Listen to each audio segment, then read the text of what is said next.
Civilizations have cherished and perished since centuries, be it the Roman, the Egyptian, the Greek, or even the Indus Valley civilization. Their dooms paved the way for a newer, different kind of settlement to form a different ideology. The time after the Indus Valley collapse was turbulent in India. With the arrival of the Aryans into the northern part of the Indian subcontinent, the tribes who already inhabited the area were warring against them. In the early years of their entrance, they fought with their enemy tribes, the Dasas and the Dasyus. As Aryans gained a stronger foothold in the northern regions, followers of their beliefs increased. The archaic texts of the Vedas were written, which soon gave way to a new philosophical but ideologically different religion of Hinduism.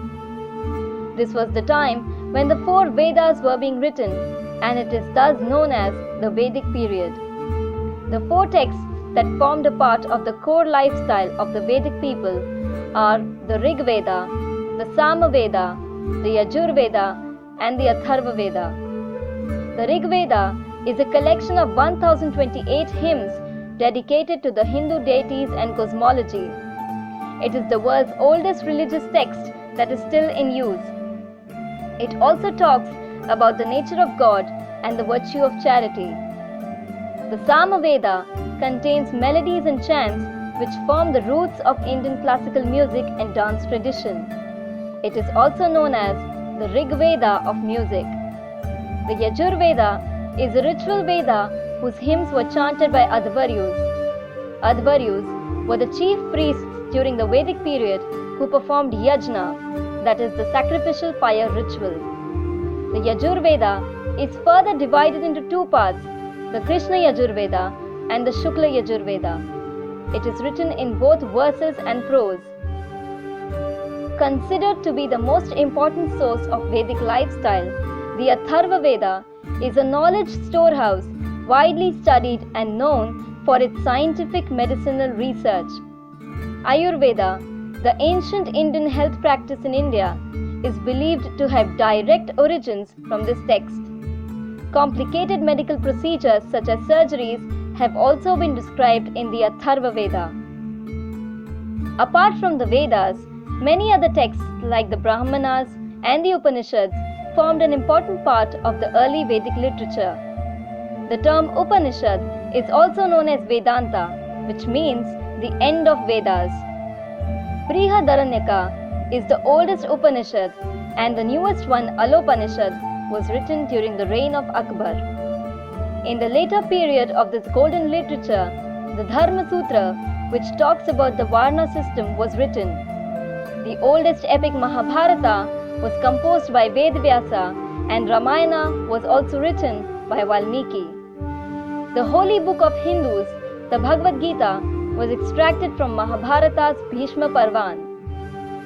Unlike their predecessor, the early Vedic people lived in a rural tribal economy, with their main occupation as cattle rearing. Horses and cow were the 2 most important animals of this age, and cow was deemed aghanya, meaning it can't be killed.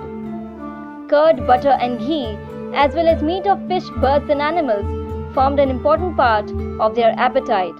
Their lives were mainly nomadic, and although items of wool and leather were used for trade, its impact on their economy was negligible.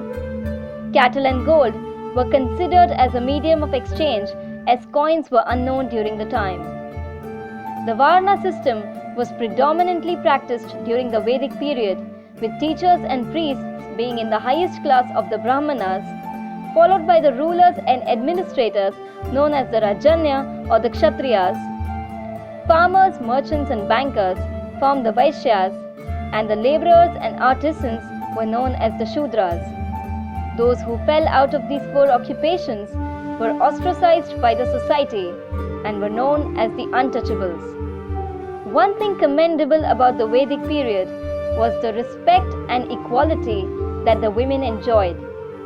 They were allowed to study, inherit property, and even participate in wars. The Sati and Parda system were unknown, and widow remarriages were not considered to be a taboo during the time. The role of the king was to lead his tribe in times of war and to protect them from any kind of danger. The Rig Vedas mention the mutual struggle of the Aryans in the form of a Dasarajan war, or more famously known as the Battle of 10 Kings. It was a war among the 10 tribal kings in which Sudas of the Bharata tribe emerged victorious. Taxes were not imposed except for one Bali, which too was voluntary. Despite there being monarchy, non-monarchical entities too had an important role to play. People worshipped nearly 33 gods, and their mode of worship was through sacrifice. Indra, the rain god, Agni, the fire god, Varuna, the water god, and Surya, the sun god, were some of them. The Vedic period lasted from 1500 BC to 500 BC, until the rise of kingdoms known as the Mahajanapadas. These kingdoms focused on urbanization, commerce, and travel to expand their territories. While they still followed the Vedas, the rise of Buddhism and Jainism questioned the rituals and orthodoxy of the Vedic culture. This led to many kings adopting Buddhism and Jainism, ultimately leading to the end of the Vedic period.